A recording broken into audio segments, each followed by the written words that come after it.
Claire is my name. I am 36 years old and employed in Minnesota as an accountant for an organic food firm. In a comfortable 2-bedroom apartment, I live alone. Me and the ideas I've never dared to express aloud, just enough room. I began preparing for Christmas this year as early October. Please understand that I'm not a sucker for festive music, fragrant candles, or glittery ribbons. For my mother, my younger brother Eric, his wife Danielle, and their twin children, Ava and Mason, I simply wanted things to be ideal. I even purchased a red jumper that read, Santa's favorite, as a small present for their dog. In actuality, throughout the last 10 years, I have never forgotten a single gift. From the scientific book Mason desired when he saw it at the bookshop to the item Ava mentioned in passing back in June. I had everything on my phone. Line by line, meticulously detailed notes are typed down. I was prepared by the first week of December. I added small handwritten messages, wrapped each present in snowman print paper, and tied blue and golden ribbons for Mason and Ava, respectively. I even had some extras ready in case Eric's family had an unexpected guest, some untagged toys, a bottle of lavender-scented perfume, and some homemade cookies. This Christmas, I had placed a lot of faith in it, as though it would be my final opportunity to have any hope at all. I visualized the night of December 24th. With lights glittering on a 7-foot tree, the entire family gathered in my parents' living room. Mason and Ava were laughing while tearing apart the wrapping paper. Eric looked at me and nodded, while my mom started crying over the silk scarf I had carefully chosen from a little boutique downtown. He only gave me a single nod to indicate that he understood. However, I was mistaken.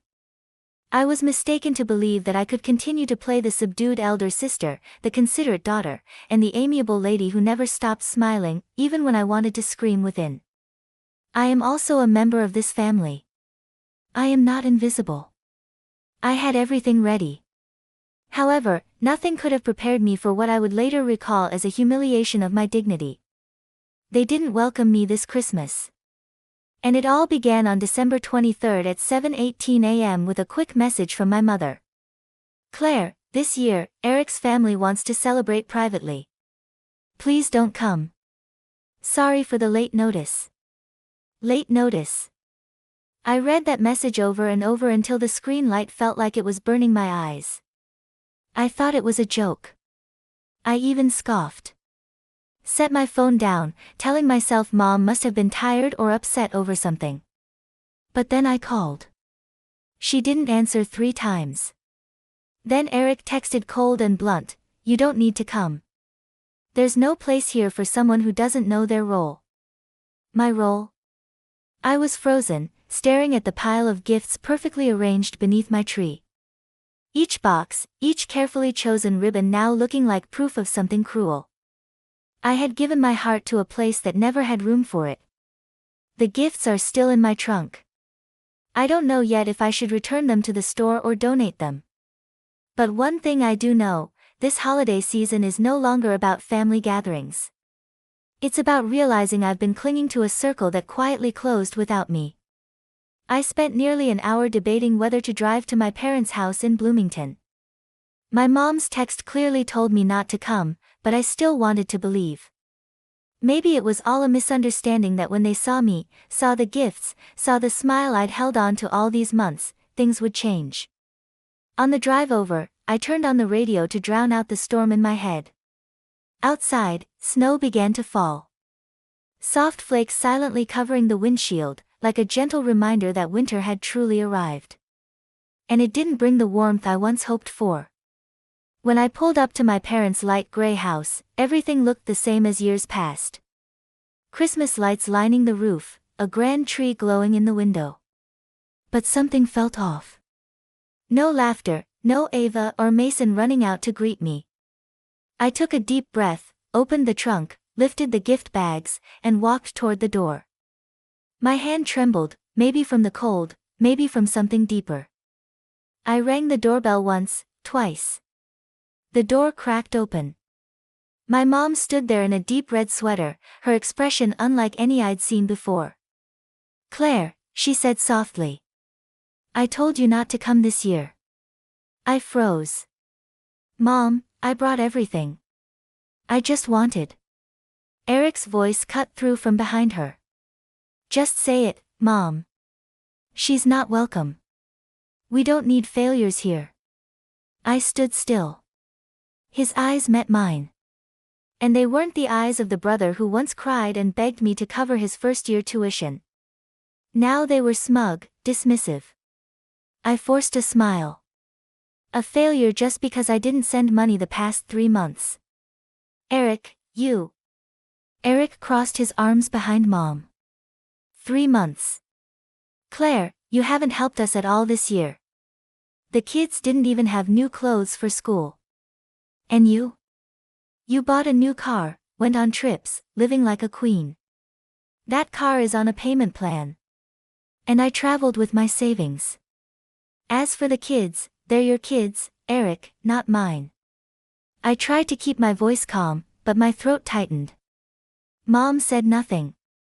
She just looked down at the doorstep. I turned to her, hoping for a flicker of compassion, some sign I hadn't been completely discarded. I came here with gifts for everyone.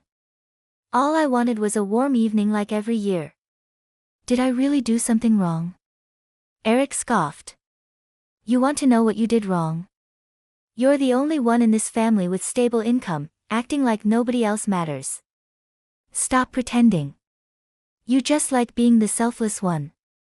Well, not this year. We're done. I bit my lip, gripping the gift bag handles so tight it hurt. I suddenly felt like I was standing on trial with no right to speak. Fine, I said, my voice barely above a whisper. If that's what you think. I won't bother you again. I turned away. But as I stepped off the first porch stair, Eric added with sneering sarcasm, Merry Christmas, Claire. Don't forget your gifts. No one wants them. I didn't look back. I wouldn't let them see my eyes brimming. I wouldn't let them see my shaking hands.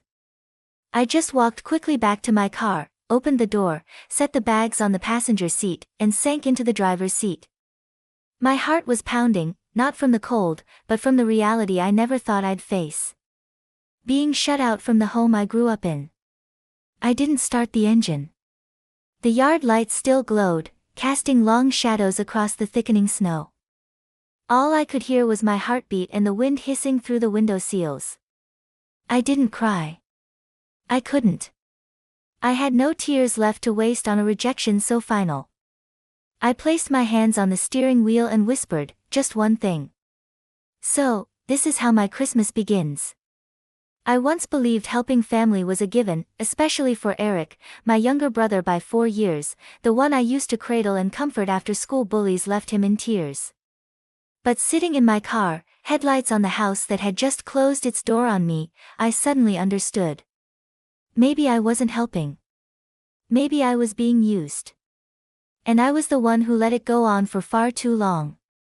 I remembered all the times Eric called me in the middle of the night saying Ava urgently needed money for summer camp or Mason didn't have a proper winter coat.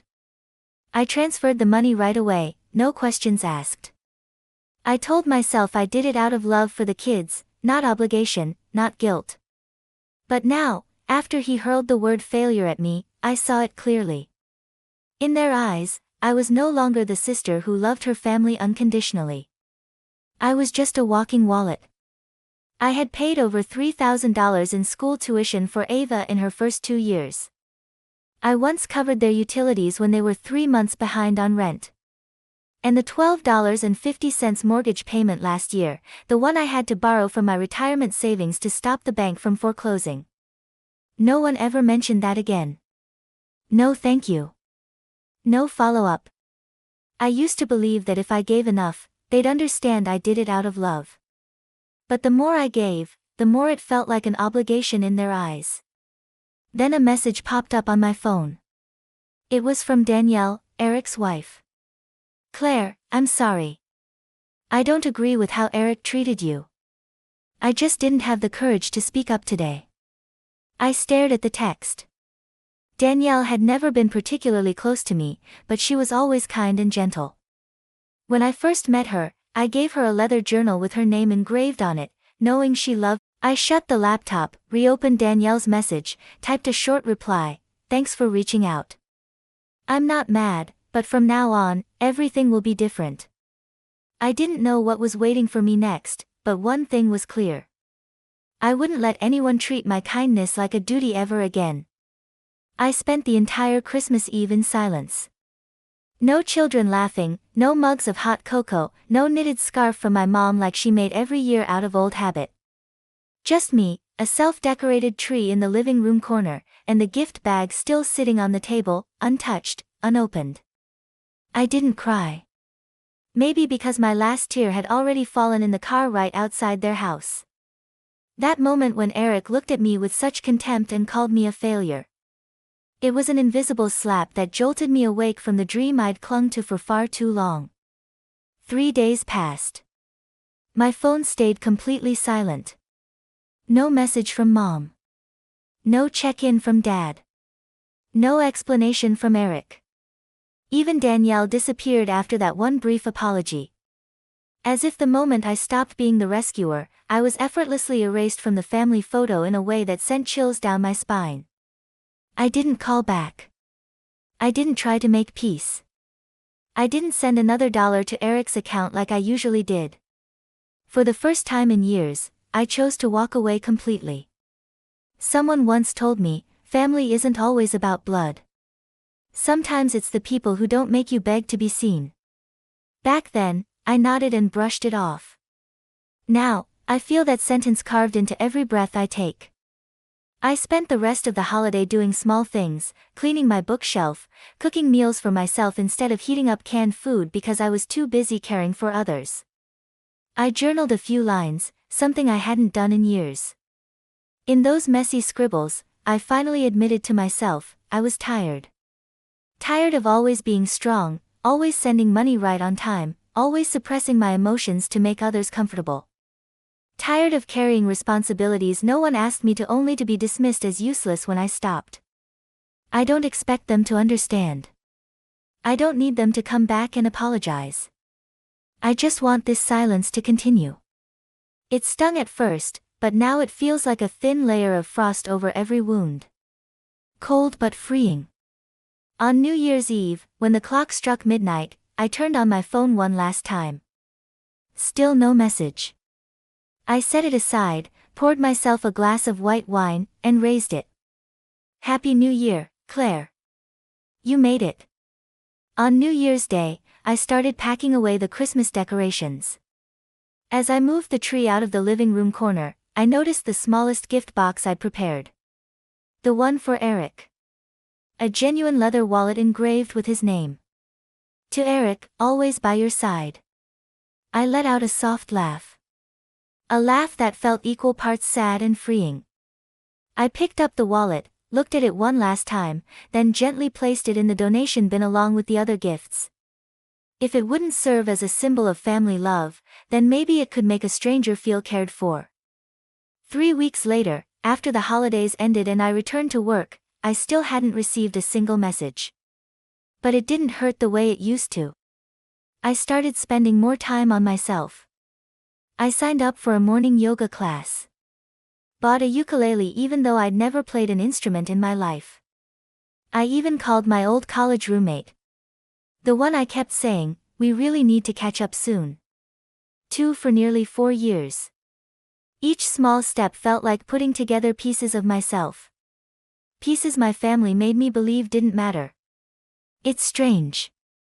Only when I stopped being the supporter, the sacrificer, did I start learning how to truly be me. But it didn't end there. One evening in early February, while I was going through my beginning-of-year financial summaries, my phone buzzed. A call from an unfamiliar number. I hesitated. I almost let it go to voicemail, but something told me to pick it up. A man's voice came through, calm yet unfamiliar. Hello. I'm Thomas Reed, an attorney. I represent a client involved in financial matters concerning you and your family. I sat up straight. An attorney? Financial matters? What did you just say? I tried to stay composed. I can't share much over the phone, but Miss Claire Eyre, I think you should know something serious is happening. And at that moment, I knew this silence wasn't the end. I had never met an attorney before.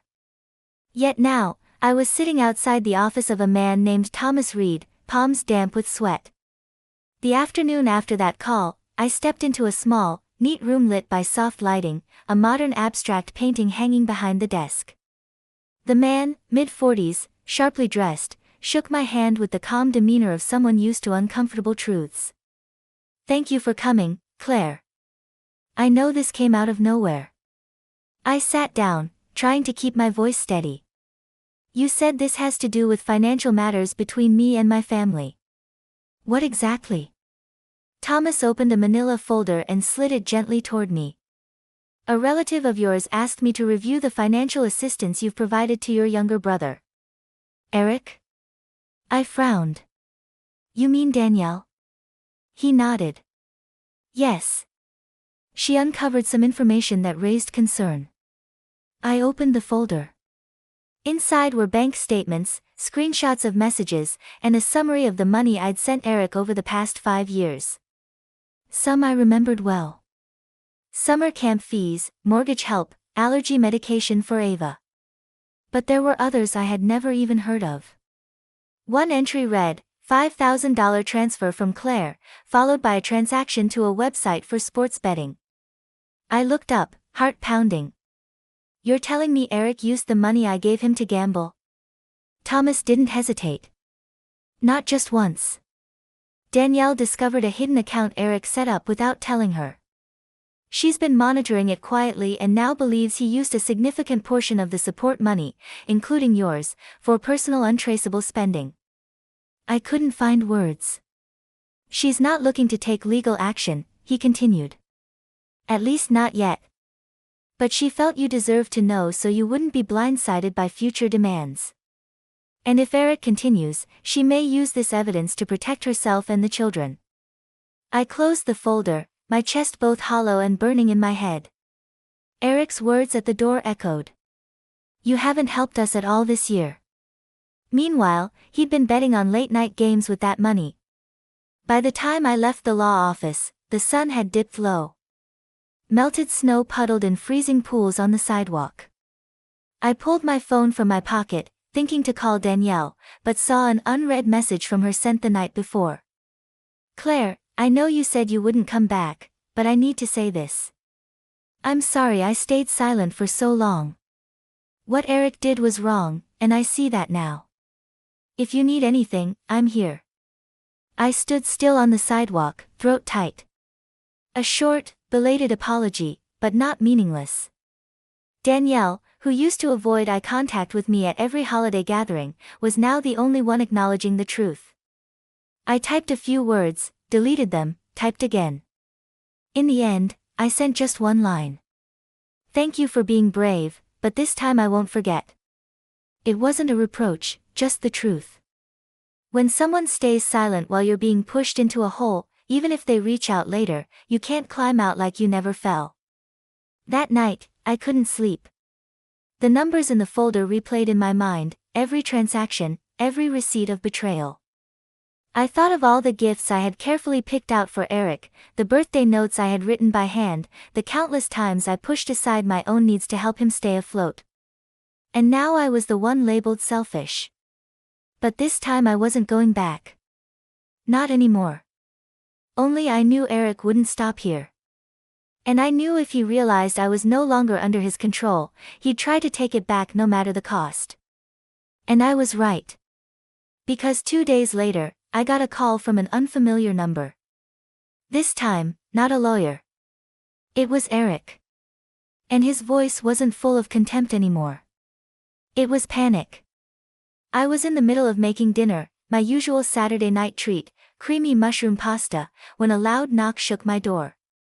Not the polite kind from a neighbor, not the gentle thud of a delivery. This was urgent, sharp, demanding. I hesitated, then opened the door. Just as I expected, Eric stood there, eyes bloodshot, thick winter coat slipping off one shoulder, the scent of cigarette smoke and cold snow clinging to him. "Claire, we need to talk." I folded my arms. You're showing up now. You weren't answering. I nodded. If that's what it takes to end this. Yes, it's time you learn to stand on your own instead of living off other people's kindness. He stood there for another second, then turned and walked away without a word. I shut the door as his footsteps faded. Leaning against it, I felt my hands still trembling, not from fear, but from release. It was the first time I'd said what I truly thought. No sugarcoating, no self-blame, no soft landings. I walked back to the kitchen. The mushroom cream sauce was still simmering. I turned down the heat, plated my dinner, sprinkled some shredded cheese on top, and sat at the table. A simple meal in a small kitchen, but the beginning of a life no longer bound by fake family debt. 2 days after the confrontation with Eric, I thought things had finally quieted down. No more pounding on my door, no threatening calls, no guilt-ridden texts. The whole town seemed wrapped in February's bitter hush as snow thickened on the rooftops and icy wind howled through the windows. I had just finished a Zoom meeting when my phone rang. Another unknown number, an area code I didn't recognize. Normally, I'd let it go to voicemail, but something told me to pick up. Hello, this is Claire. A low professional male voice answered. Hi, Claire. This is Mark Dawson. I'm an attorney representing a client with connections to your family. Do you have a moment to talk? I straightened up. An attorney? What's going on? I'm sorry to catch you off guard, he said steadily and calmly. I can't discuss much over the phone, but I've been asked to review financial transactions between you and a relative, specifically your brother, Eric Spencer. If you're willing, I'd like to meet in person to explain further. A flood of possibilities ran through my mind like a fast-forward reel. Was Eric suing me? Was the family trying to reclaim money? Or worse, were they trying to frame me for some kind of legal mess? I agreed to the meeting, though suspicion weighed heavily on me. We scheduled it for the next morning at a small law office about a 30-minute drive from where I lived. Mark Dawson's office was inside a quaint red brick building, so quiet I could hear the click of my heels down the hallway. He stood to greet me, tall, polite, the kind of man who clearly spent most of his day reviewing case files. After a few pleasantries, he opened a thick folder and slid it toward me. I've been authorized by Eric's wife, Danielle Spencer, he said. She uncovered some questionable financial activity and believes you deserve to know the truth. I couldn't hide my shock. Danielle? Mark nodded. She doesn't want to escalate things, at least not yet, but given the amount of money involved on your end, she thought it was best to be upfront with you. I flipped open the folder. Inside were copies of bank transactions. Transfers from my account to Eric's followed by withdrawals into another account labeled ES Investments. It wasn't a family account. It had nothing to do with the kids, as I had always assumed. Danielle discovered the secondary account a few weeks ago, Mark explained. She grew suspicious and started tracking it. She found Eric had been investing the money in online betting platforms, spending it at upscale restaurants, and even booking hotel rooms while telling his wife he was out meeting clients. I sat frozen. A chill ran down my spine despite the room being warm. I didn't know any of this, I whispered. Danielle doesn't think you did, Mark said, softening his tone. She said if you had known, you never would have kept helping. I skimmed through the statements. The dates lined up with the times Eric had called me crying, saying Mason needed school fees. The car had broken down. Danielle's hours were cut. I'd believed every word. And he had lied through every single one. Danielle is considering a separation, Mark said. She wants to ensure the money you sent doesn't put her and the kids at a disadvantage during any asset division if divorce becomes inevitable. I nodded slowly. Does she want me to do anything? Not at the moment, Mark replied. She just wants you to be aware. And if Eric tries to pressure you again, you have the right to protect yourself legally. All the evidence here is legitimate and can be used if things get worse. I didn't know how long I sat there, but as I stood up, shook Mark's hand, and thanked him, one thing was painfully clear. The thing I'd been calling family had rotted long ago. I'd just been too busy pouring in money and trust to notice. I walked out of the office, winter's sunlight casting long streaks across the icy sidewalk. In my hand was a folder that should never have needed to exist. I brought it home and set it on the dining table like a bomb that hadn't gone off. For years, I'd held birthday cards, medical bills, even crayon drawings from Ava and Mason with love, but nothing had ever made me feel this angry and hollow like these papers did. I sat down and began flipping through each page, like peeling back a truth my heart wasn't ready for, but my mind demanded I face. The bank statements clearly showed transfers from my account. $600, $1,250, even $5,000 at times. All matching moments when Eric had called with a trembling voice saying the world was falling apart. And days later, in the same statements, were large cash withdrawals transferred into a secondary account called Spencer E. Holdings, a name I had never heard before. I kept flipping. A receipt from a luxury resort in Denver dated during the exact time Eric claimed Danielle and the kids are sick. Can you help with some medicine? There was also a charge for a Rolex watch paid for with a card linked to that secondary account. By then, I wasn't shocked anymore. I was numb. At the very back of the folder were screenshots of messages between Eric and someone labeled G. The recipient wasn't named, but the content made my stomach drop. Don't worry, that girl's easy to fool.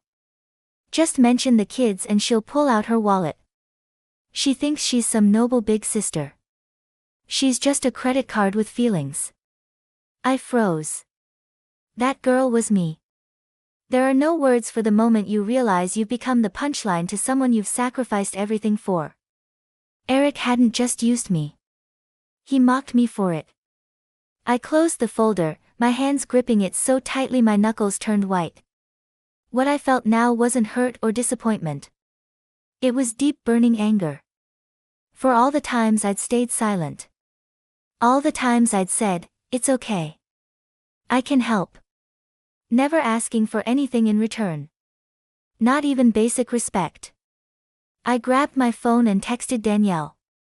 Thank you for showing me the truth. But you need to know I won't stay out of this anymore. The message was marked as read within a minute. Danielle called immediately. Her voice was strained. Claire, I'm so sorry. I didn't realize how bad it really was. I suspected, but I didn't know he'd actually say something like that. I gently cut her off. Danielle, just discovering it was brave. But this isn't just about the two of you anymore. This is about me, about my dignity, and I won't let it be stepped on again. I understand, she whispered. I'll do whatever it takes to protect the kids, even if it means leaving him. I looked out the window. The snow was still falling, but I no longer felt cold. A steely resolve had taken root. I wouldn't let Eric trap himself in a web of lies and drag others down with him. I thought of all the people who had stayed silent, who had turned their backs when I needed them. My parents, the awkward dinners, my mom's forced hugs when I pulled out my checkbook.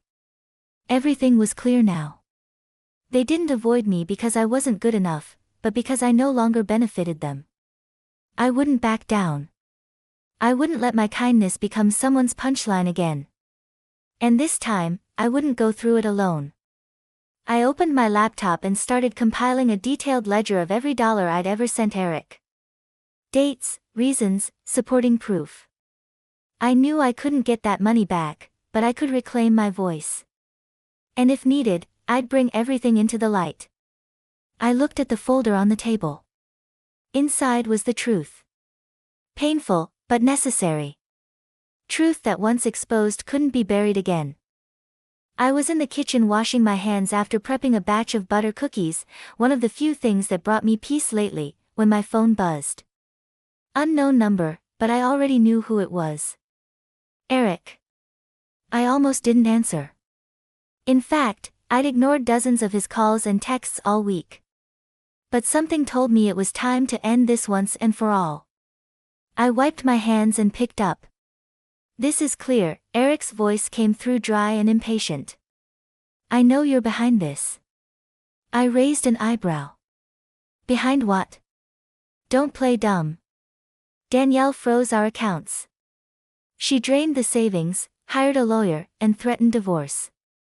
All of it started the moment you showed up. I kept my voice even. Oh, I didn't show up. I was invited by your wife. He exhaled sharply, his tone sharp. She's the mother of my kids. How could you convince her to walk away from our family? I let out a cold laugh. Eric, you convinced her. I was just the last one to stop pretending. Don't confuse consequences with enemies. You lied. You used me for years. You lied to Danielle. You neglected your kids. You funneled money into places you thought no one would notice. And now that it's blowing up, you're blaming me. His voice cracked, like he was struggling to stay composed. You don't understand. Everyone expects me to be the provider, the perfect dad, the good husband. You've never known that kind of pressure. I cut him off, no longer gentle. Don't confuse responsibility with selfishness. I helped you more than once. I saved you from losing your house, going bankrupt, and letting your kids go without. And what did I get? A message calling me a talking wallet. An insult at the front door. And now you're mad that I'm not covering for you anymore. Silence. Then his tone shifted. That familiar smug laugh I knew too well. The one he used when he strolled past me last Christmas, saying, "Failures don't belong here." You really think you're getting away with this?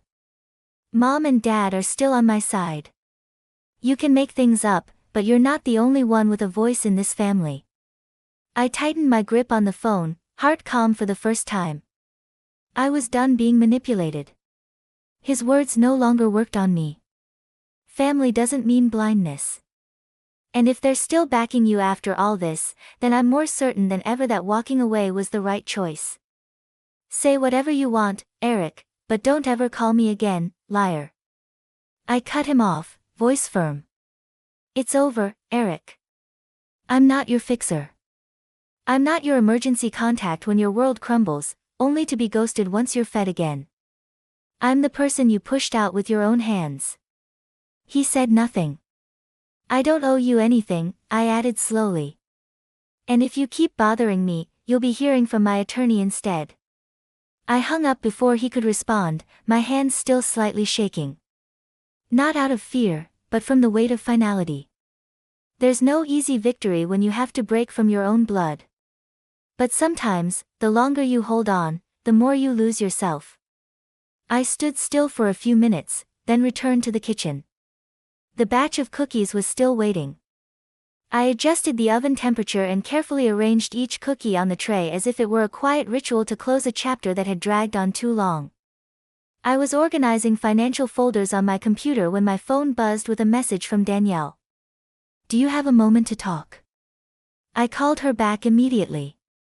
Her voice came through soft but firmer than I'd ever heard before. Claire, I've made my decision. Danielle said, the kids and I are leaving this weekend. Eric's going to a conference in Cleveland for 3 days. I'll have time to pack and move without him interfering. I paused. Are you sure? This move, it'll change everything. I know, she exhaled. But silence protects no one. I've been quiet too long. And my kids don't deserve to grow up in a home full of tension, lies, and shouting. I nodded, even though she couldn't see it. What do you need me to do? Danielle hesitated. I found a small apartment in Des Moines. The schools there are good and it's peaceful, but the deposit and first month's rent, it's a lot. I hate to ask, but... You don't have to explain anything, I cut her off. Send me the account info. I'll transfer the money today. Claire, I don't even know how to thank you. Don't, I said gently. This time, I'm helping someone who truly deserves it, and I'm not doing it out of duty. I'm doing it because I believe you're doing the right thing. Danielle was quiet for a moment. I could feel her tears through every shaky breath on the line. I've packed everything. Clothes, documents, the kids' toys, she whispered. The truck's coming tomorrow night. I haven't told anyone, not even Eric's parents. I don't want anyone trying to stop me. You're not alone, I reassured her. I'm here anytime you need me. The call ended quietly, but I felt something shift inside me. Not sadness, but relief. After so many years weighed down by pretense and exploitation, someone was finally choosing to step out of that cycle with me. The next morning, I woke earlier than usual. The sky was still dark, snow clinging to the window frames, casting a golden glow from the street lights. I made coffee, opened my laptop, and logged into my bank account. With just a few clicks, the money was sent. It wasn't a huge amount compared to what I'd given Eric, but this time it had real meaning. That afternoon, Danielle sent me a photo. Ava and Mason sitting on a pile of moving boxes, each holding a worn-out toy, grinning ear to ear. Her caption was simple, but full of hope, "Goodbye, old house. Hello, new life." I saved the photo into a folder labeled, New Beginnings. It was the first time I used those words and didn't feel hollow. That evening, while reading, my phone rang again. Eric's number. I didn't answer. He left a voicemail, his voice raw with fury. She's gone. You're behind this, aren't you? Don't think you've won. I'll find a way. You destroyed my family. I deleted the message without listening further. I had no reason to keep his voice. No obligation to hear another excuse. The next morning, Danielle called. We made it safely. The kids love the new place. I just enrolled them in the local school. And for the first time in forever, I slept through the night. I smiled. Sounds like a fresh start. I couldn't have done this without you, she whispered. No, Danielle, I said. You saved yourself.